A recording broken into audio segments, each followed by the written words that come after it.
Boa noite, queridos.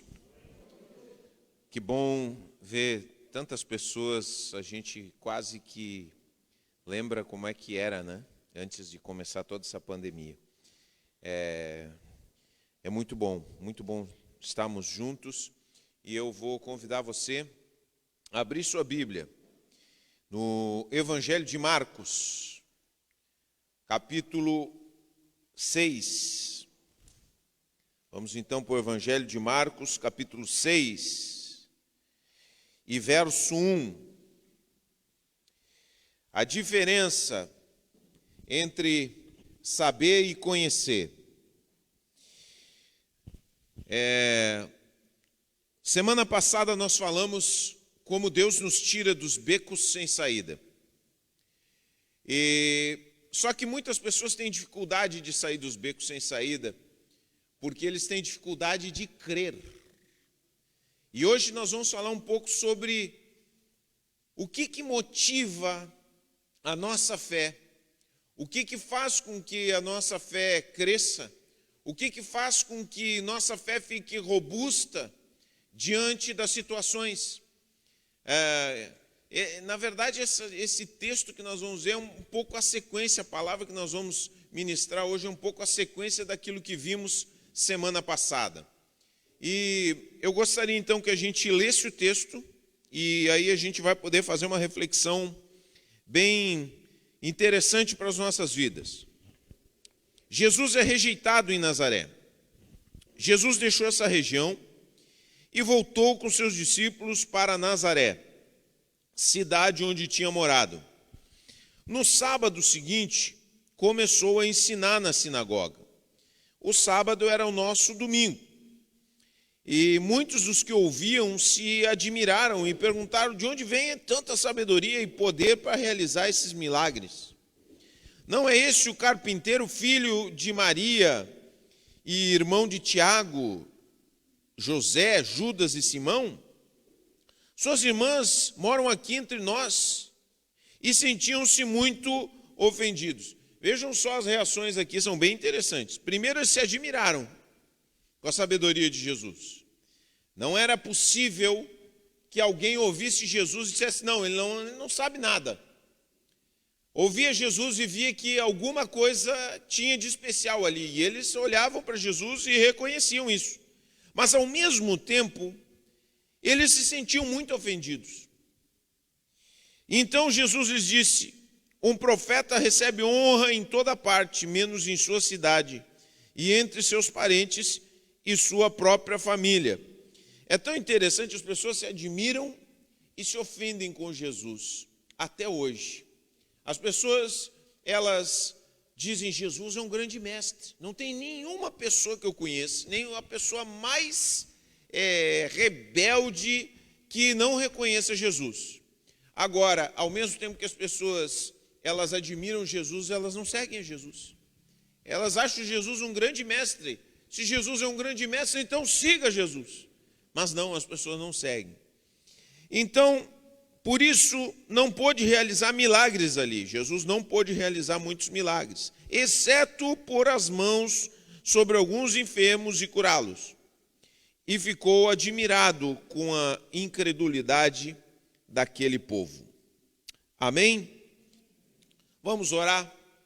Senhor nosso Deus, nosso Pai, nos abençoa nesse momento, que nós tenhamos clareza, que nós tenhamos a unção do Teu Espírito Santo, que nós tenhamos a graça para comunicar essa palavra e que o Teu Espírito Santo ilumine a mim e aos meus irmãos que estão ouvindo essa palavra e que eles tirem grande proveito, Senhor, dessa palavra, para a glória do Teu santo e bendito nome. Amém e amém. Bom, o fenômeno que acontece aqui é um fenômeno muito comum. A familiaridade muitas vezes nos cega para a realidade. Às vezes, a melhor forma da gente estar cego é estar perto de alguém. Nós estamos perto de alguém e estamos ali vendo a vida daquela pessoa e não percebemos a realidade dele. E é isso que acontecia com essa gente. Jesus era presente, conhecido, familiar e ao mesmo tempo estranho. Eles olham para Jesus, eles conheciam Jesus, eles viram Jesus moleque. Jesus se criou em Nazaré, e Jesus era carpinteiro. É muito provável que Jesus, para muitos daqueles que estavam ali, Jesus confeccionou móveis, trabalhou para eles, entregou trabalhos que eles necessitavam ali, dispôs das suas habilidades para aquela gente. Esse cara é o carpinteiro. A gente viu ele soltar pandorga aí, a gente viu ele andar de carrinho de rolimã, a gente viu ele jogar bolita com as crianças, a gente viu ele no nosso dia a dia, a gente viu ele correndo de pé descalço, a gente viu ele pulando no rio, a gente viu ele nas coisas mais comuns, a gente viu ele gripado, limpando o nariz, a gente viu ele com o rosto empoeirado dos ventos orientais naquele lugar. Conhecemos esse homem ou não conhecemos? Jesus era presente, familiar, mas ao mesmo tempo um estranho para eles. Eles hoje não conhecem ele. Parece que esse homem não é o homem. Será que é esse mesmo homem? Eles não negam sua sabedoria, mas ao mesmo tempo não conseguem absorver que aquele homem que eles conviviam, eles não tinham conhecimento dele. Eles conviviam com ele, ele era familiar para eles. Eles diziam, não, esse é Jesus, conhecemos os irmãos, conhecemos as irmãs, conhecemos sua mãe. Eles não falam do pai porque provavelmente o pai já havia morto. Então a gente conhece Jesus, a gente conhece a sua família, mas a gente não está entendendo o que está acontecendo aqui. Porque quando Jesus começa a proferir palavras de sabedoria, eles se perguntam, mas Jesus nunca foi discípulo de nenhum mestre.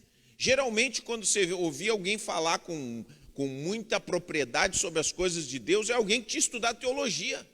Era alguém que tinha passado desde os 14 anos, articulando. Imagina, Jesus tinha mais ou menos 30 anos.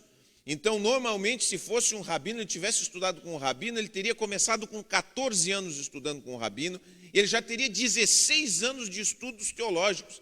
Então, eles nunca viram, e Jesus, de fato, nunca estudou com nenhum rabino. Jesus nunca aprendeu as Sagradas Escrituras com ninguém, porque ele era a própria palavra. Jesus era a própria palavra. Então, ele discorria com os mestres, ele discorria da palavra com uma liberdade, com uma autoridade que nem os rabinos tinham. Porque os rabinos chegavam e diziam, não, o outro rabino disse tal e tal coisa, não, os outros estudiosos disseram assim, mas Jesus disse assim, os antigos diziam isso, mas eu digo para vocês que é assim. Os antigos discutiam algumas questões sobre Deus e eles pensavam que era assim, mas eu digo para vocês que é assim. Então as pessoas ficavam surpresas, porque Jesus falava com uma autoridade surpreendente. A autoridade era uma palavra-chave. E eles ficavam surpresos, mas a gente conheceu ele não falava assim. Claro que Jesus teve o seu tempo, e quando ele chegou, ele surpreendeu, porque as pessoas eram familiares. Mas ser familiar de alguém não quer dizer, ou seja, você conhecer alguém, você saber sobre alguém, não quer dizer que você conhece bem essa pessoa. E isso acontece hoje em dia também. Você pensa que você conhece as pessoas? Você pensa que você conhece aquele vizinho seu? Você talvez nunca pensou que aquele vizinho seu que você tem pode ser um traficante de drogas? Pode ou não pode ser? Quantos homens que constroem fortunas, que são cidadãos respeitáveis, lavam dinheiro e estão convivendo com a gente nem sabe? Eu não sei a vida dos vizinhos, eu conheço. E o que eu posso dizer? Não, é uma boa pessoa, é o que eu posso dizer. É uma boa pessoa, não é marginal, eu não sei. Mas eu não sei como tratam suas esposas, eu não sei como tratam seus filhos, eu não sei como são seus pensamentos, eu não sei o que eles fazem na internet, eu não sei com quem eles conversam no WhatsApp, mas a gente presume pela convivência, por olhar, por ver alguém que a gente presume que a gente sabe alguma coisa. Mas a familiaridade, cuidado, você que está aqui, a familiaridade com assuntos espirituais é uma coisa muito perigosa, Porque às vezes você pensa que conhece a palavra, e às vezes você conhece a palavra, às vezes você conhece a palavra, mas você não conhece o Deus da palavra. Você conhece versículos das Escrituras, mas você não conhece o Deus que inspirou as Escrituras. Então você é familiar de coisas espirituais, você está próximo de coisas espirituais, mas você não conhece de fato. Porque a Bíblia, ela define conhecimento muito mais do que intelectual. A gente define conhecimento como intelectual. É tão interessante que a Bíblia, as versões antigas, quando um homem ia ter relações sexuais com uma mulher, a Bíblia traduz como conheceu fulana de tal. Então Jacó conheceu a Lia, né? Conheceu a Lia. Por quê? Porque conhecimento tinha a ver com uma profunda intimidade. O conceito de conhecimento bíblico é um conhecimento de profunda intimidade. E o nosso entendimento e a nossa maneira de encarar conhecimento é algo só intelectual. Por isso que muitas vezes as pessoas se perdem em relação a Jesus. Jesus, para muitas pessoas, se torna um estranho porque elas não conhecem profundamente. Elas não conhecem intimamente, elas não conhecem com uma tranquilidade que você pode confiar. Eu confio nessa pessoa. Você entregaria um cheque em branco para alguém que você conhece? Toma, cheque em branco. Você colocaria sua casa no nome de alguém? Ficaria tranquilo que não fosse da sua família? Você diz, não, essa pessoa aqui não vai me roubar. Já tem pessoas que já fizeram isso. Tem pessoas que fizeram com a esposa. E a esposa passou a perna neles. Já sabe disso, né? Sabe essas histórias. Aí você diz assim, puxa vida, ele não conhecia, ele pensou que conhecia. E às vezes a gente, nas questões espirituais, muito mais. Porque as questões espirituais, para que a gente possa dizer que conhece, a gente precisa ter uma intimidade. Aquela gente viu Jesus, mas não conhecia Jesus. Muitos de nós vemos Jesus, ouvimos Jesus. Jesus é um nome mais utilizado hoje em dia, se usa na política. Se usa na política, todo mundo quer ser amiguinho de Jesus na política. Eu sou servo de Jesus, tem uns que chegam, esse pastor picareta, chega dizendo, não, Deus me revelou, Jesus me revelou que nós temos que votar nesse aqui. Usa Jesus. Então, por quê? Há um conhecimento superficial. Então, esse conhecimento superficial é onde graça a picaretagem, onde graça os equívocos, onde graça essas atitudes, esses arroubos que nós vemos aqui nesse texto. Eles ficaram indignados, ao mesmo tempo que eles reconheciam a sabedoria de Jesus. Eles também ficavam indignados com Jesus, porque aquilo que eles não conseguiam digerir essas coisas. Algumas vezes nós somos assim também, porque nós não temos conhecimento.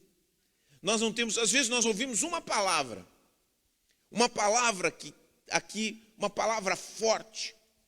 A Bíblia, por exemplo, tem muitas palavras sobre ética sexual, a Bíblia tem muitas palavras sobre ética financeira.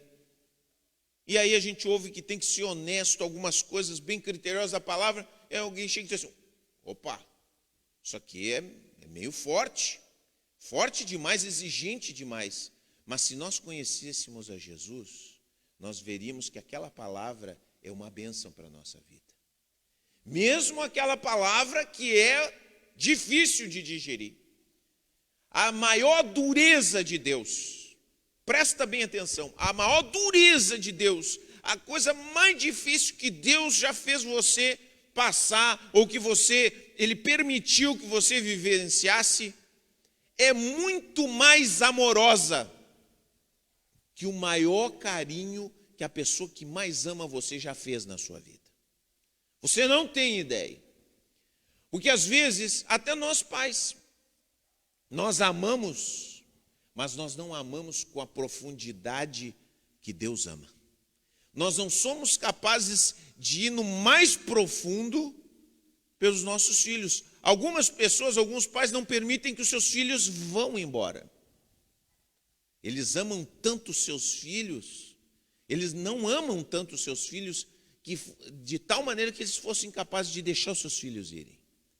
Porque pais que amam permitem que os seus filhos partam, que eles construam suas vidas, que eles façam sua vida, que eles às vezes tenham que ser distantes. Não, eu quero ter o meu filho aqui, porque eu amo muito ele. Não, porque não amam o suficiente. E o amor de Deus é muito mais do que isso. Mas a gente não conhece. E porque a gente não conhece, nós temos a reação que eles tiveram. A sabedoria de Deus chega na nossa vida, Deus está fazendo algo precioso na nossa vida, e nós ficamos revoltados, nós ficamos indignados, porque nós temos familiaridade com Deus, mas nós não temos conhecimento de Deus, conhecimento íntimo de Deus. E que coisa tremenda é quando a gente conhece alguma coisa com entendimento, com profundidade. Outro dia, estava naquela época aí da Champions League, agora em agosto, e eu estava ouvindo um programa de futebol, e eles colocaram um comentário antes do jogo, aquele fatídico, histórico, entre Bayern e Barcelona. As mulheres, que eu sei que não assistem jogo, né? Foi um resultado histórico de 8-2 para o Bayern de Munique, uma vitória que ficou marcada na história do futebol, na Champions League. E aí um dos comentaristas comentou antes, porque comentarista depois é palpiteiro, somos nós aqui da igreja, somos palpiteiros. Aí o cara chegou e fez o comentário. Eles no outro dia mostraram o comentário do cara antes do jogo. Eles assim, olha, o Barcelona provavelmente vai levar uma goleada histórica. E todos da mesa começaram, não, mas capaz, não, ele vai levar uma goleada histórica. Explicou, tintim por tintim, por que ia acontecer aquilo. Exatamente foi o que aconteceu no jogo. Exatamente. A gente que não conhece, não, Barcelona, o Messi, não sei o que mais, quem sabe, sabe. Quem conhece profundamente fala com ousadia, porque conhece. Se posta diante até da oposição, porque conhece. E que desafio para nós, olhando esse texto, nós sermos aqueles, não aqueles que se admiram das palavras, que são familiares das palavras de Jesus, mas que se opõem às palavras de Jesus. Porque muito crente é assim. Aleluia, glória, eu te amo, Jesus, tu és real para mim. E aí vem a palavra de Deus, vem o desafio de Deus, vem o chamado de Deus. Opa, nos opomos, levantamos as mãos para o céu. Deus, por que, Senhor? O que é isso? Eu estou revoltado com Deus. Quantas vezes veio as pessoas, eu estou indignado com Deus. Por quê? Por que essas indignações? Por que esses arrobos? Por que nós ficamos enlouquecidos em desobediência? Porque não conhecemos com intimidade, não conhecemos com propriedade, não convivemos, andamos distantes. Então Jesus, nós não podemos negar que ele é sábio, mas ao mesmo tempo temos esse comportamento contraditório de quem é familiar, mas não é íntimo.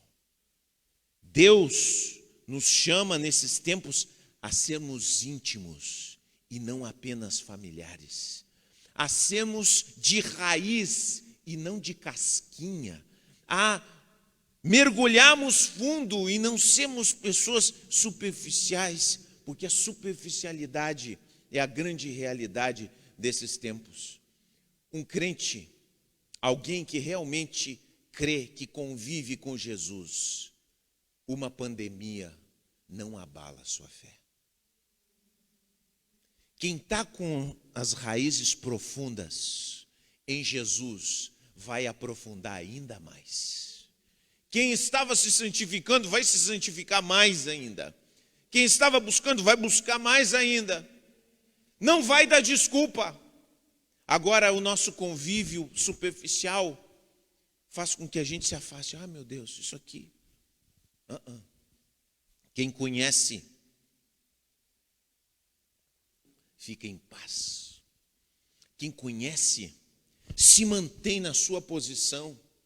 Quem conhece não abandona. Quem conhece desfruta e vê coisas que ninguém mais vê. Olha só que maravilha. Olha só, sabe o que eu acho extraordinário nessa passagem? Eu acho extraordinário que Cristo, ele sabia o que lhe esperava no mundo, ao ser enviado nesse mundo. Mas mesmo com essa reação das pessoas, nós vemos Cristo com generosidade chegando até aquelas pessoas. Ele vai lá, ele se faz gente em meio à humanidade, em meio a Israel, ele festeja, ele participa das polêmicas, ele vai de cidade em cidade pregando, falando, desafiando, correndo riscos, porque Deus é generoso e Deus não se conforma com a nossa ignorância. Deus não se conforma com a tua ignorância e com a minha ignorância, meu irmão. Deus procura, Deus nos vai até onde nós estamos, Deus quer se revelar. Se tem uma coisa que a ação de Deus é uma ação de autorrevelação. Autorrevelação, Ele quer se revelar. Ele quer se mostrar. Ele faz isso e a gente vê a progressão disso. Lá no começo da história humana, Deus falava com os homens. Eu acho que os homens eram mais ligados, conectados. Não tinha tanta Netflix, não tinha tanta rede social. Então Deus falava com Abraão. Eu imagino uma pessoa de noite olhando as estrelas. Quando você não tem distração, o seu coração, Deus falava, Abraão, ô Abraão. Abraão ouvia. E Deus foi progredindo com o homem, à medida da história do homem. Aí Deus vai lá e cria um tabernáculo, junta um povo. E ali no tabernáculo ele manifesta a sua glória. Manifesta a sua glória. E aí Deus vai progredindo. Aí ele vai e se mostra através do próprio Jesus. E ele, não contente com isso, ele vai mais profundo ainda na história. Ele, depois que Jesus vai, ele coloca no coração dos crentes o Espírito Santo. Mas mesmo com tudo isso, nós insistimos, nós seres humanos temos um grande problema, nós insistimos na superficialidade. Insistimos na superficialidade. E Deus insiste em se revelar para as nossas vidas. Quem quiser ver a Deus, verá. Você quer ver Deus agindo na sua vida? Quantos querem ver Deus agindo na sua vida? Eu quero ver Deus agindo na minha vida. E eu quero dizer uma coisa para você, Deus está agindo na sua vida. Deus está agindo na sua vida. Agora Ele está agindo na sua vida. Talvez você tenha vindo hoje porque uma série de questões conspiraram e você acha. Você olha para essas coisas e você vê essas coisas como humanas, mas é Deus agindo na tua vida. Semana passada, eu não vou contar o que aconteceu, mas semana passada, eu fiz 2 orações a respeito do culto, que eu pedi, Senhor, se Tu queres me levar nessa direção, eu quero que Tu faças as 2 coisas que eu acho que essas são coisas improváveis de acontecer, que não acontecem. E essas 2 coisas que eu pedi como sinal para Deus, Deus fez. Irmãos, quando nós nos comunicamos com Deus, quando nós aceitamos os desafios de Deus, Deus fala conosco e a gente responde, nós começamos a ver coisas na nossa vida que nós não víamos. Por quê? Porque Deus se revela, Ele quer, aquele que desejar ver a Deus, verá. Tem muitas pessoas que aqui talvez dizem, puxa vida, eu nunca vi Deus. Você sabe que você precisa dos olhos da fé para ver Deus. Mas não é como a roupa nova do rei. O rei está nu ali, parece que é uma brincadeira. Não, porque Deus é infinito. Como é possível ver um ser infinito? Nós não temos olhos para isso. Nós temos um microscópio para ver o que é pequeno. Mas o que é muito maior que nós não temos olhos para ver. É impossível ver todo o universo. Você já viu todo o universo ou não? Hein? Já viu todo o universo? Não, não viu nem perto. A dimensão do universo é uma coisa impressionante. Deus infinito, ninguém viu a Deus. Nós precisamos dos olhos da fé para ver a Deus. E é impressionante o que Jesus disse: onde estiverem 2 ou 3 reunidos em meu nome, ali eu estarei. Ele está aqui, ele está agindo na tua vida. Você quer perceber a ação de Deus na tua vida? Porque quando nós percebemos a ação de Deus, isso causa uma revolução. Quando nós conhecemos a Deus de uma forma íntima, isso revoluciona o jeito que a gente se move na nossa vida. Muitas coisas. Primeira coisa, culpa. Muitos de nós nos culpamos por coisas que passaram. Muitos de nós nos culpamos. As coisas que fizeram, as coisas que nós fizemos, que nós deixamos de fazer. Tem pessoas que vivem com culpa. Tem pessoas que vivem com dores nas costas por causa dos pesos que colocam sobre si. Pesos emocionais tremendos. Tem pessoas que vivem recorrendo na sua mente: ah, se eu tivesse feito isso, ah, eu não deveria ter feito aquilo. Culpas falsas, culpas verdadeiras.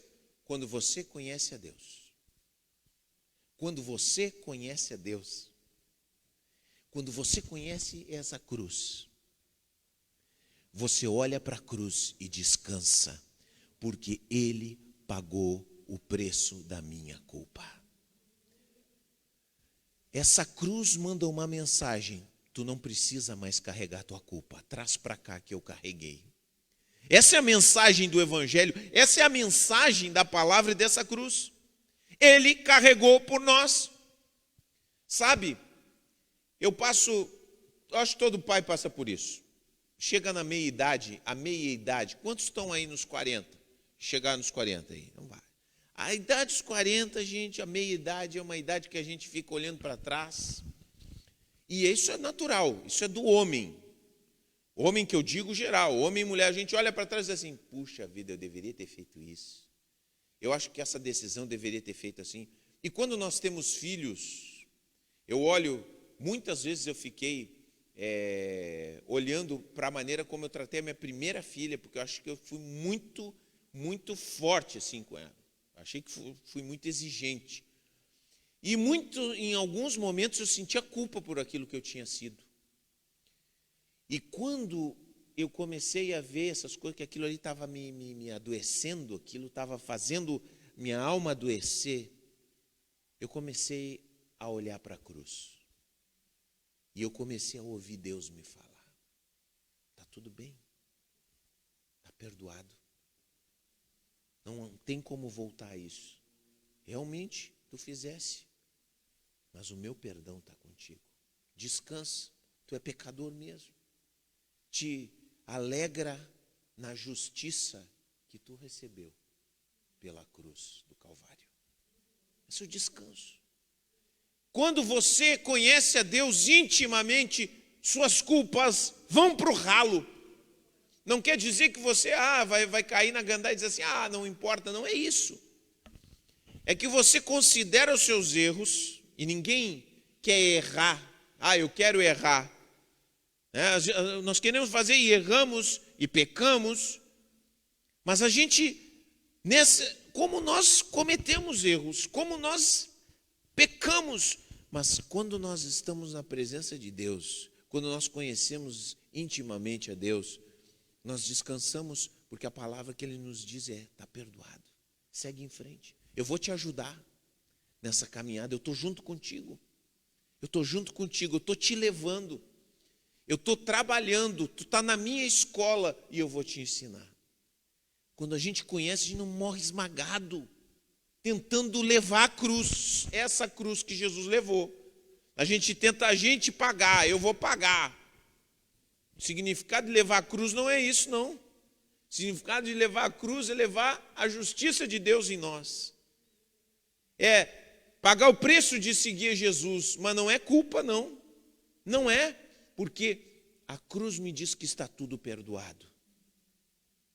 Se aqui estiver o meu arrependimento, aqui estiver a minha confiança. Senhor, eu coloco a minha confiança em Ti. A minha confiança está em Ti. Aqui está a minha culpa e Tu me dás a Tua justiça. É essa troca que faz a cruz com a gente. E quando nós temos esse conhecimento íntimo com Deus, isso se revela na nossa vida. Só que se revela de outra forma também. o orgulho. Outra vez, a minha esposa que conta, né? Eu conto uma história do Karnal, que ele fala, eu acho tão legal, porque eu acho aquilo até bíblico. Ele é ateu, mas o que ele fala é bíblico. Ele diz quando chegam e dizem para ele, às vezes ele está no trânsito, andando de carro, Leandro Carnal, né? Ele palestrante e tal, professor de história. Ele diz, ele está no carro e o pessoal chega e diz assim, ô careca, e ofende a mãe dele, né? Aí ele diz assim, muitas pessoas ficam brabas quando ouvem isso. Se chamar você, né, ofender a sua mãe, você fica brabo. Agora, mexe com o seu orgulho. Agora ele diz assim, eu penso duas coisas. Primeiro, ele disse assim, eu considero se a minha mãe realmente foi uma mulher de moral duvidosa. Não é. Nunca foi. Foi uma mulher compenetrada, dedicada para a minha família. Agora, se ela fosse, como ela não é, por que eu vou me ofender, se eu sei que ela não é? Agora, se ela fosse, por que eu vou me ofender se eu sei que ela é? Então, de qualquer forma, não existe motivo para se ofender. E nós, na cruz, somos tratados no nosso orgulho, e quando nós conhecemos a Deus, quando nós estamos diante de Deus, e sabemos de todas as coisas que nós já fizemos para Deus, de todas as mancadas que nós já demos, quando as pessoas erram conosco, quando as pessoas dizem coisas para nós, a gente não fica cheio de milindre, porque a gente sabe que não está com essa bola toda. Se Deus, que é o grande Deus, não se ofende, por que eu, que sou o pequeno Fabiano, vou me ofender? Quando eu vivo na minha intimidade com Deus, presta atenção, quanto mais intimidade eu tenho com Deus, menos problemas eu tenho de admitir que eu estou errado e menos problemas eu tenho de ser ofendido. Quanto mais ofendido e melindroso eu sou, mais apegado eu estou ao meu orgulho, mais eu estou cultivando a minha imagem. Mas quando eu vivo na intimidade de Deus, pertinho de Jesus, olhando para Jesus, vendo o amor de Jesus, sendo abastecido por essa realidade, as ofensas, elas não ocupam um espaço tão importante na minha vida. Tem gente que ouve uma ofensa, fulano de tal disse que eu sou sem vergonha. Isso já aconteceu comigo, me chamaram de sem vergonha, eu fiquei indignado. Eu tinha vontade de arrebentar a cara do cara. Pastor mesmo. Pastor, senhor, é isso mesmo. Para ver como me falta, para ver como eu preciso mais. Imagina, Deus precisou trabalhar muito na minha vida para me superar e passar por essa pessoa. Você já pensou isso? Mas quando Deus trabalha na sua vida, quando você conhece a Deus, seu coração vai se abrandando. Vai se abrandando. Quer dizer, alguns estão com ofensas até hoje guardadas dentro da sua carteira. Eles abrem a carteira e lembram. Eu lembro que tu falou, mas tu vai engolir ainda essas tuas palavras. Bota lá dentro. Abre a carteira de novo. Lembro muito bem quando tu falou. O que é teu está guardado. Tá? Aí você vai lá e até stalkeia a pessoa no Facebook para ver quando a desgraça vai chegar na vida dela. Por quê? Porque você está na ofensa, sequestrado, porque você está tão distante de Deus. Você não entende que esse desamor que você recebeu não se compara com tanto amor que você recebe da parte de Jesus.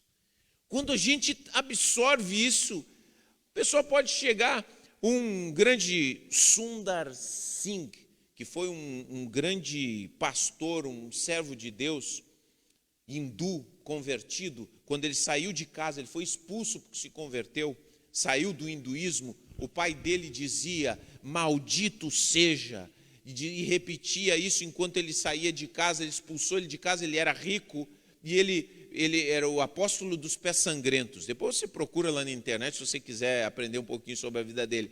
E amaldiçoou ele, e ele cada vez, maldito serás ao saíres, dizia o pai dele, e ele disse que ouvia Deus dizer, bendito serás ao saíres.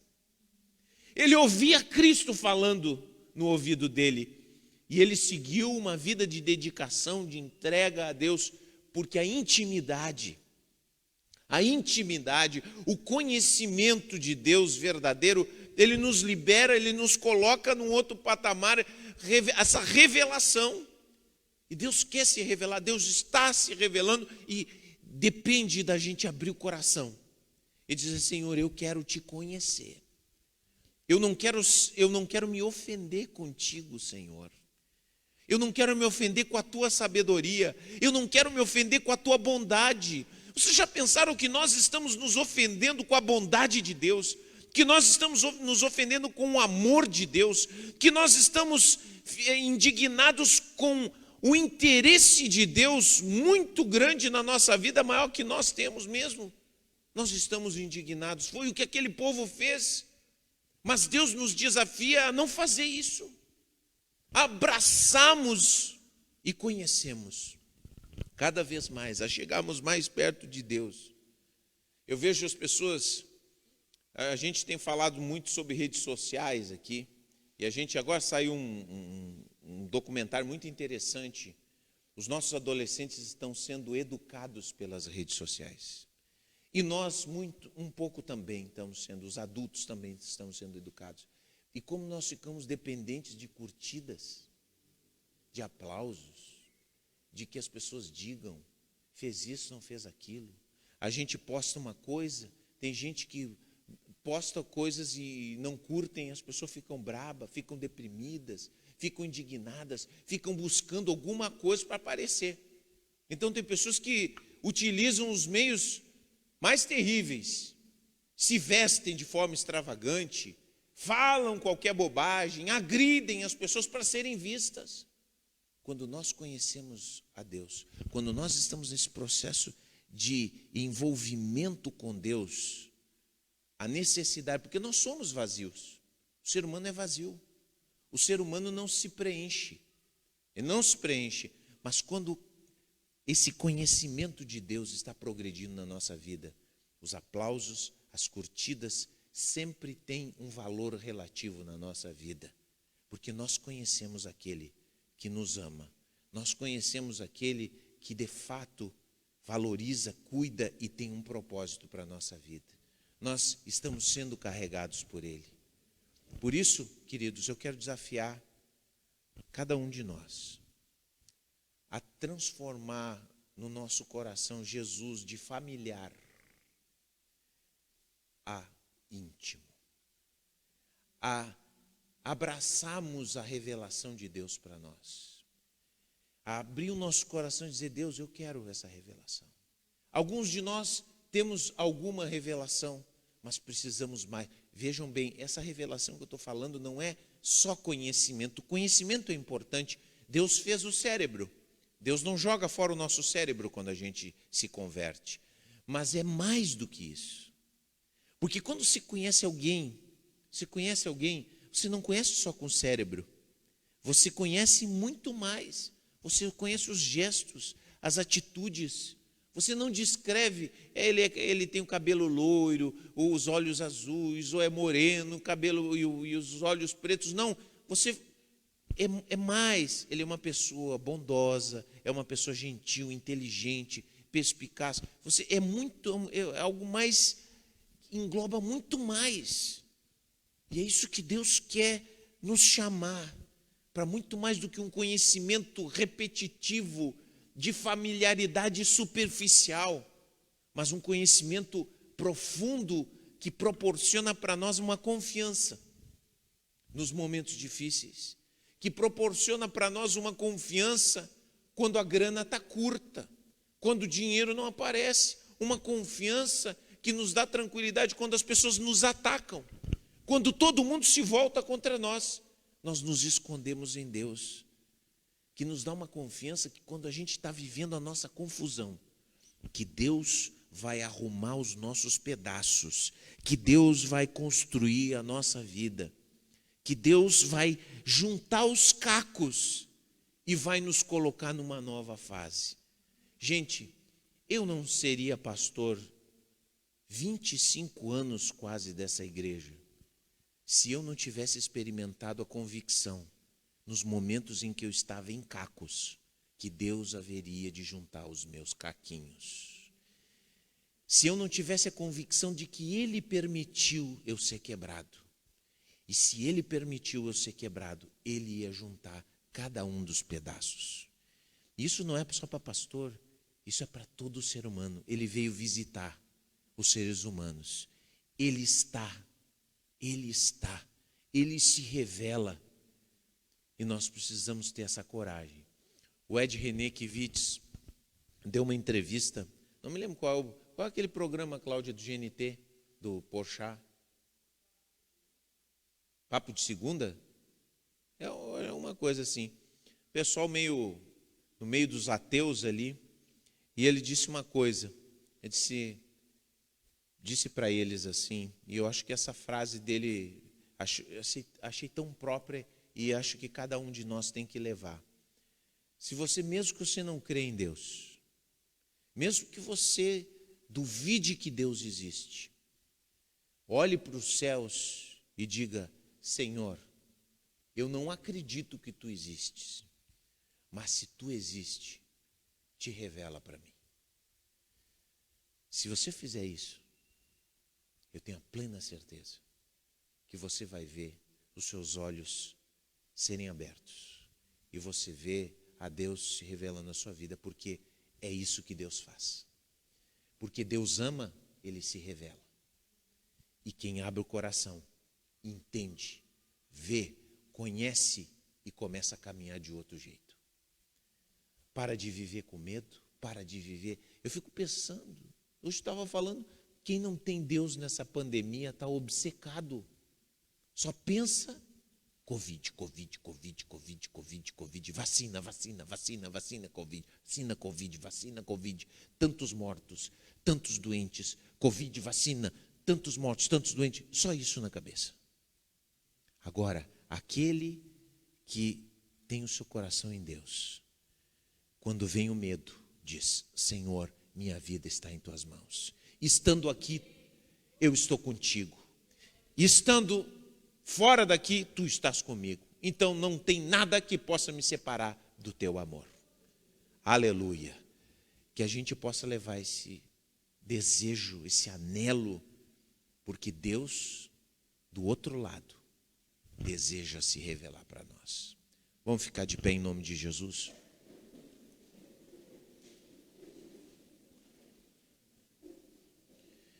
Conhecer a Deus muda tudo em nós. Diga comigo: conhecer a Deus muda tudo em mim. Aleluia. Senhor nosso Deus, nosso Pai, aleluia. Glória a Teu nome. Senhor, bendito é o Teu santo nome. Oh Deus, como nós somos duros de coração. Como nós fugimos. Como nós tentamos gastar o nosso tempo em ninharias, naquilo que não edifica, Senhor. Oh Deus, nos concede a graça cada vez maior de Te conhecer. Como diz a Tua palavra, conheçamos e prossigamos em conhecer ao Senhor. Nos ajuda a viver isso, Senhor, a entendermos que sabemos algo, mas desejamos conhecer ainda mais. Que o Teu povo, Senhor, possa Te conhecer e, Te conhecendo, possa mudar e possa experimentar a alegria de Te servir. Eu oro para que cada vida que está aqui, que deseja a revelação de quem Tu és, que cada um possa receber.